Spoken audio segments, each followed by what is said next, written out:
All right, guys, we got to talk about San Francisco, Oakland, San Jose, because these are some of the biggest real estate markets, not just in the US, but around the world, right? We're looking at billions and combined together trillions of real estate value.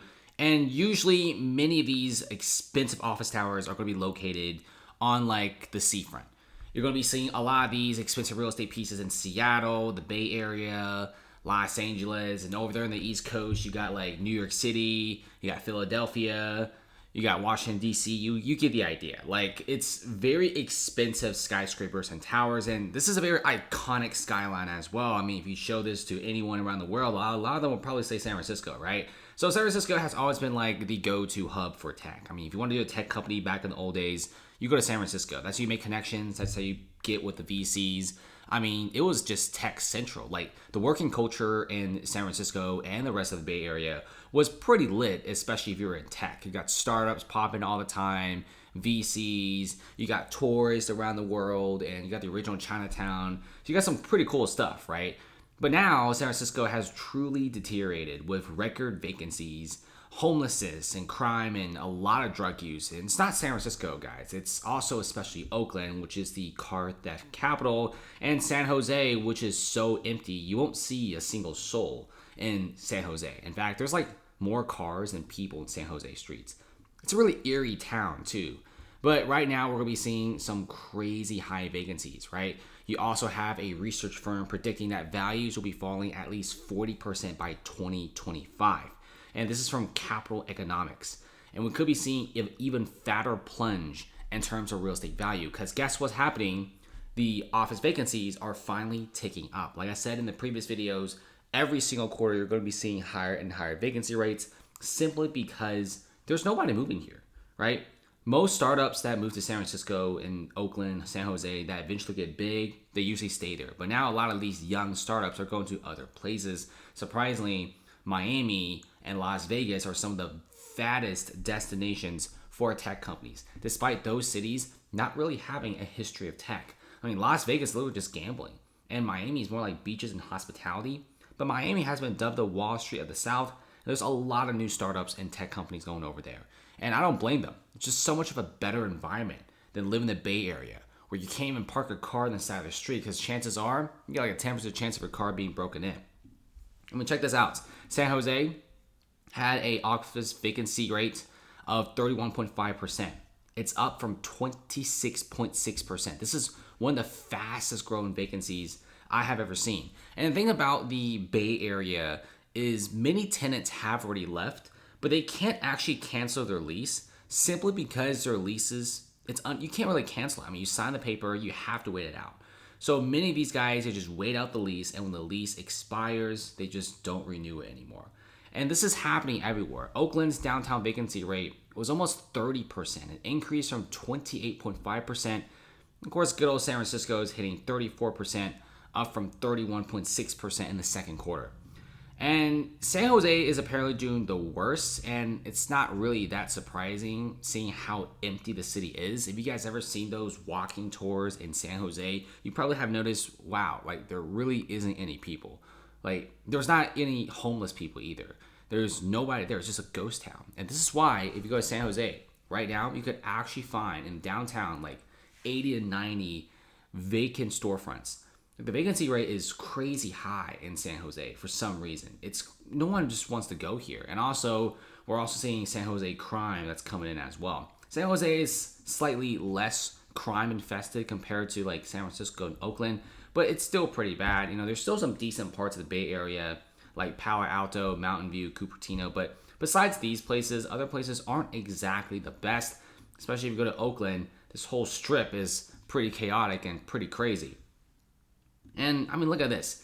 You're already getting many of the biggest construction projects, not just in California, but in the US, just halting. They're not making any more. A developer halts construction on San Francisco skyscraper until it can find tenants/investors. So if you look at this picture, it's very unique because you have this blue skyscraper in the middle. This one is foreclosing pretty soon. $400 million loan default. So you got Hayes Points, which is supposed to be built here. It's a 47-story skyscraper, $1.2 billion. And they're like, screw this, we're not building it.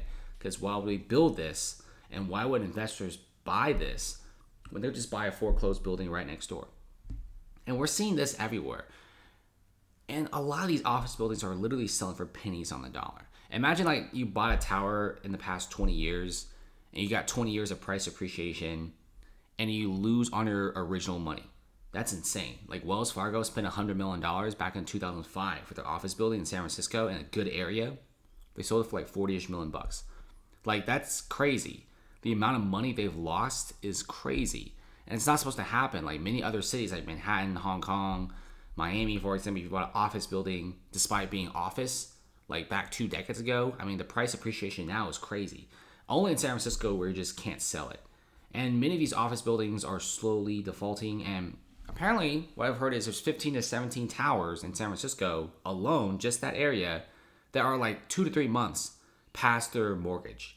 And Oakland is the same thing. We're seeing that as well. And some of the smaller units in retail buildings in San Jose, they just give it back to the bank. They don't even want it simply because, like, we're going to do with it, right?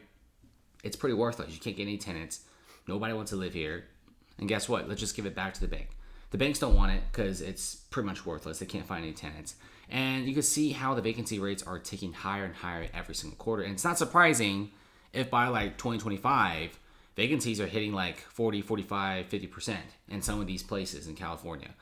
And yeah, this is why some research firms are predicting that a 40% drop in real estate, wiping out perhaps even trillions worth of dollars in office real estate, will be huge. And it's not just restricted to the Bay Area, guys. Office real estate prices are crashing nationwide. Some are crashing more than others. Miami, surprisingly, some areas are actually doing pretty well. Office vacancies staying in the single digits. But overall in the U.S., we're going to be seeing less and less use for offices as more and more people move online. We're actually seeing a rise of remote school, remote work, and remote startups too. I mean, it used to be like if you want to do a startup, you have to rent an office. You have to get people. But now everyone's just on Slack and Zoom and Discord. I mean, this is just the new age at this point. The office sector, it's going to be falling pretty soon. And the American office sector in the peak back in like 2019 and to 2021 was like a $20 trillion market. Now people are kind of afraid to really value the office real estate. Some people are saying it's worth 15 trillion now compared to 20 trillion. Some people are saying 10 trillion compared to 20 trillion.